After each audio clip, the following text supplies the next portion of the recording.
Hey, good morning, everybody. It's Friday, January 23rd, 2026. Welcome to my live. I am Hammer, owner of Originator Success, Grab and Go Social and Rate Sensei. Go check those out to help you to get more loans in 2026. If you're here this morning, say good morning. Welcome. Remember, you can join me live each and every weekday morning, 9:30 a.m. Eastern time. We talk about what's going on with rates and pricing and the markets and the news and everything about the mortgage business here. So appreciate you having me in your life this morning. If you would like a reminder that I'm going live so that you don't miss any of the show, go ahead and sign up for those reminders. They come to your texts at hmmr.io/reminder or use this cool QR code over here, and that'll get you dialed in. Very good, very good, very good. Did I get my reminder this morning? I'm curious. Did I? Yes, I did. There it is. Okay, good. So I'm getting mine again. I stopped getting them for a little while. It was kind of weird. So anyway, if you're here this morning, say good morning. Appreciate you being here. Don't forget to smash that like button on whatever platform you're on. If you're on Facebook, maybe tag an originator friend, that kind of stuff. Let's go ahead and say hi to the live folks, and then we'll jump in and get started. See who we got here this morning. First one to say good morning this morning on my screen is Tom Deadmore. Happy Friday, Tom. Hope you're having a great day, my friend. Who else we got here? Deb Dickinson, Mark, Frederick, David, Paul, George. Good morning, Mike Brown, Holly Johnson, Lisa Cramp, Jared, Vincent, Zane. Good morning, Mr. Zane. Good morning, Ms. Amy Blauser.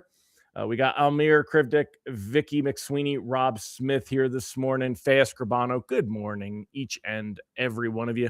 Hope you are prepping up for a great weekend. Let me know, what are your plans this weekend? My wife is away at a scrapbooking event this weekend. She has my mother-in-law with her. For those of you that know, my mother-in-law lives with us as well. So it's just me. I'm living the bachelor life this weekend, depending on how this storm goes. I will go over to my son's house. He bought a house on January 9th, so it's been about 2 weeks, and I was there last night. We have to finish not finish, but we have to continue to renovate the master ensuite bathroom, and we've got to get the floor prepped for putting down vinyl plank flooring, and got a lot of work still to do, but they've done a lot of painting, a lot of demo, a lot of cleanup, so modernizing the house. Good morning, Nathan Einkorn. Good to see you, sir. Tom, you're talking about the ice storm in Raleigh. Dude, I am so curious on how this is actually going to play out. I was stoked because I thought we were going to get like 20 inches of snow. Now it just looks like we're going to get a bunch of ice. Vicky McSweeney watching the Pats. Could they do it? Could they go all the way this year? What a turnaround. Isn't it crazy how some of these teams, that's why everyone says it's rigged. I don't think it's rigged. I think that you have professional teams that there's, as much as like you've got everybody and then you got the Jets. The Jets will always suck. They're the Jets. But otherwise, the rest of the teams have parity. You know, I mean, it could even look at the, what are you doing over there by the fish tank, girl? Watching Sophia over my shoulder as I see her in the camera. So anyway, Patrick Campbell, I'm with you, TGIF, baby. Will Patterson, good morning. Mike Tebow. Tom Stafford looking for a Broncos miracle. I don't think it's their time to shine yet. I want to see Drake May Day. I don't know how they do this with the nicknaming thing. I'd like to see the Pats nail it. Seth Ryan, go Patriots. Boston guy living in San Diego. Don't you knock over my coffee, you brat. You want to say hi to everybody since you're up in the screen? Say hi. Say hello. There you go. Say hi to everybody. There's Miss Sophia. She wants to be petted. That's what she's letting me know. So we will put her on the lap and pet her while I go over. All right, let's get to the good stuff, though. Let's skip to the good part. So it is Friday. Where are we at this Friday? Let's go ahead and start with the technicals and take a look here. You will see if we – what happened to Presentify? I don't know. Did I restart my computer? There we go. Let's take a look with Presentify here, and you take a look down here at the 48-hour chart. Remember, everything in front of this line was yesterday. And we had, I mean, it looks like it's very volatile when it drops and it comes up. But at the end of the day, we're really not that different than where we were. We did end the day a little bit better than when pricing came out. Let's bump this for 5 days. Let's zoom in on this. Let me make this bigger. We'll zoom in. All right, so take a look here. So we've got Monday was the the 19th, and we were the market was closed because of Martin Luther King Day, Martin Luther King Jr. Day. So this is Friday of last week, the 16th, right? So this is Friday. We're just gonna put an F here, and we're here. So we're ending the week down, but is it really down that much? You know, when we look at where we ended the week last Friday, we were right around 100. I mean, we had a little blip, but we were right here, right around 100, right? 99.98, 100.03, and we're at 99.87 right now. I mean, we're down, 13, 14 basis points from last week. After all the drama, that's really not that bad, being down 13, 14 basis points. However, it's still well off of these best levels. This was when we had that $200 billion going to buy up a bunch of mortgage-backed securities announcement. Remember, that came out right here, this green candlestick, and then Friday here. So 2 weeks ago, we were celebrating rates in the fives. Now we're looking back at rates. I mean, we're right back where we were. I mean, this is really not that different.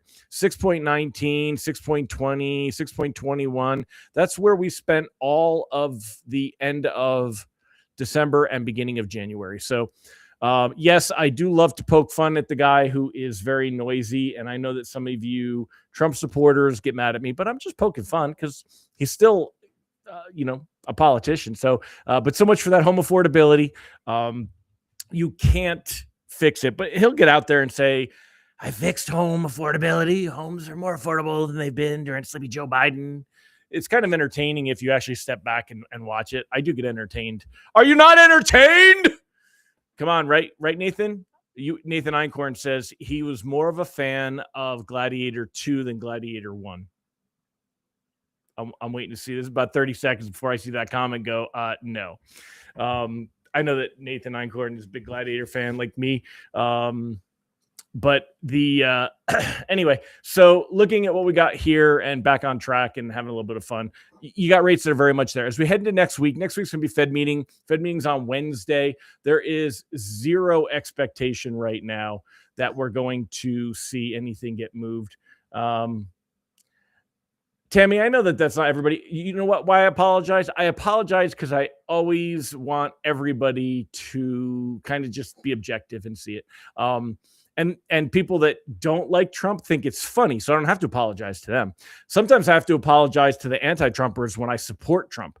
Y'all should see my email. I could say something or send out an email or something, and I get two different responses based on who they're from on the same thing. It's very funny.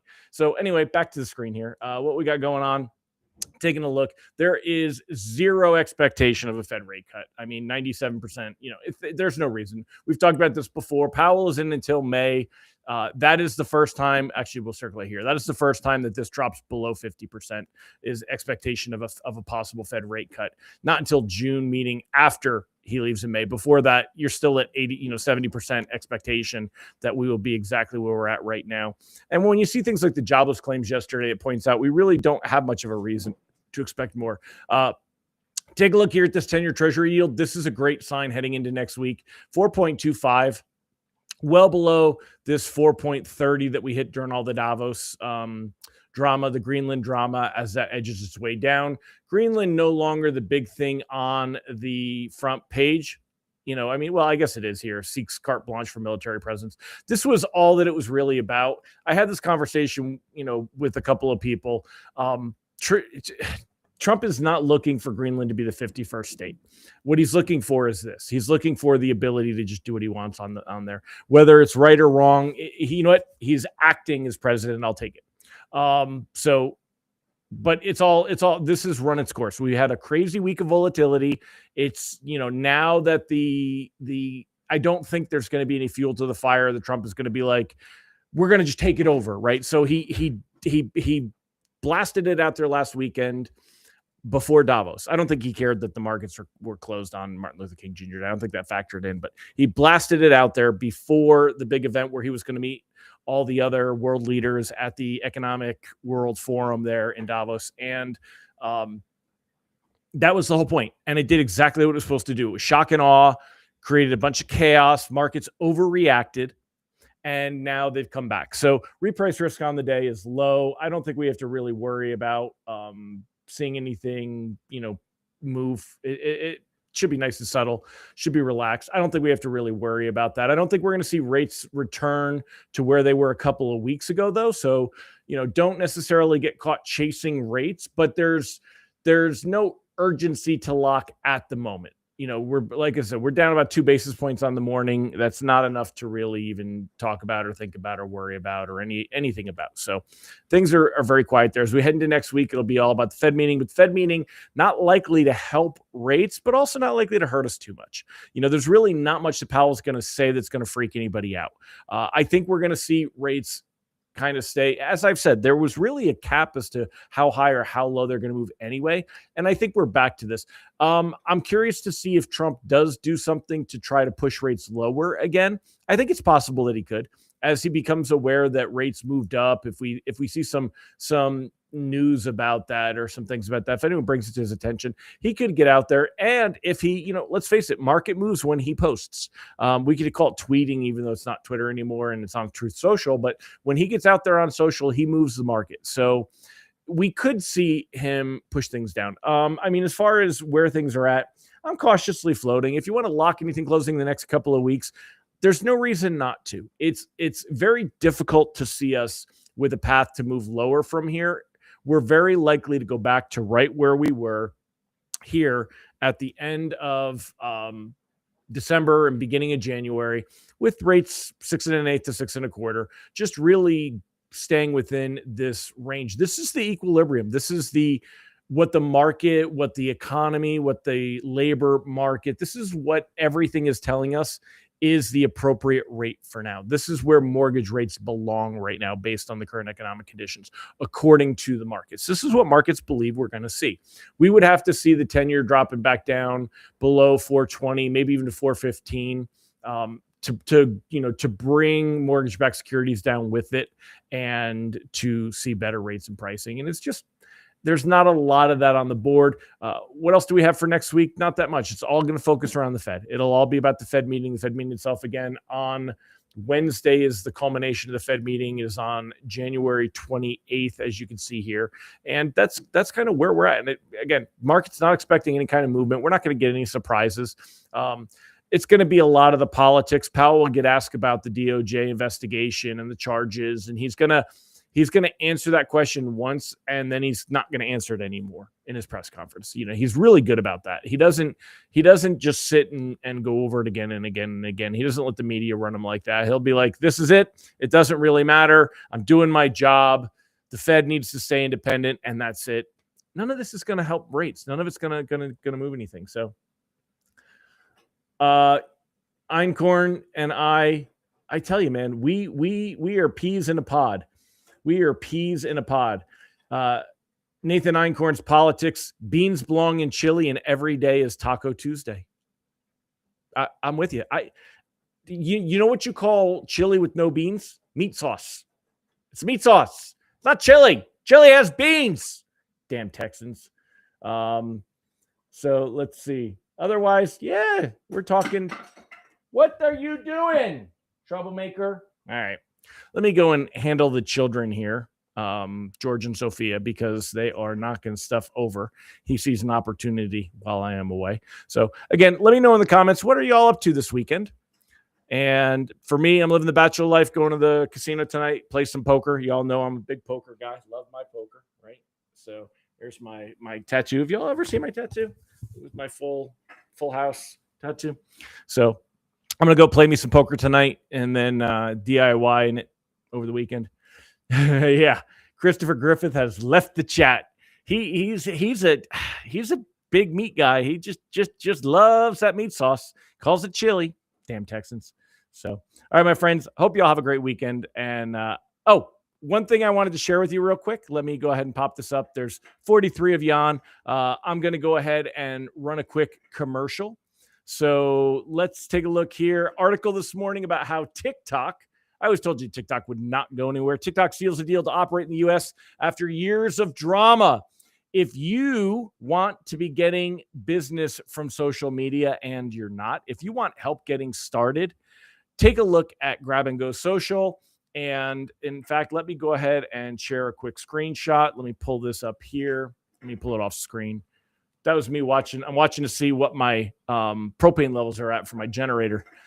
All right, so let me pull this up. Take a look here. If you want to be getting business from social, whether it's TikTok, YouTube, go check out Grab and Go Social. Christy Gibb, thanks to Austin Sierra. He is on the Grab and Go Social team. He's a member of Hammer Solutions and Grab and Go Social. I'm showing up more on YouTube this year. To become great at something, you have to start somewhere. This is my first attempt. Let me know what you think. So she's out there doing it, and Austin is there. So if you want content and coaching and community, go check us out, grabandgosocial.com. $7 for your first month, and you get a discounted membership if you love it and you want to continue. It's normally $147 a month.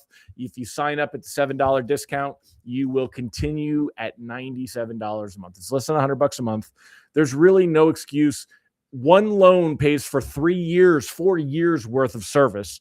There's no reason that y'all, if you need help on social, if you're not getting loans on social, you need to be on Grab and Go Social. Check it out. Amy, celebrating your anniversary. Congratulations. You guys have been married for a long time too. So Zane, tell your mom congratulations. Mike Tebow, Orlando, Florida, Sunday for 2 weeks.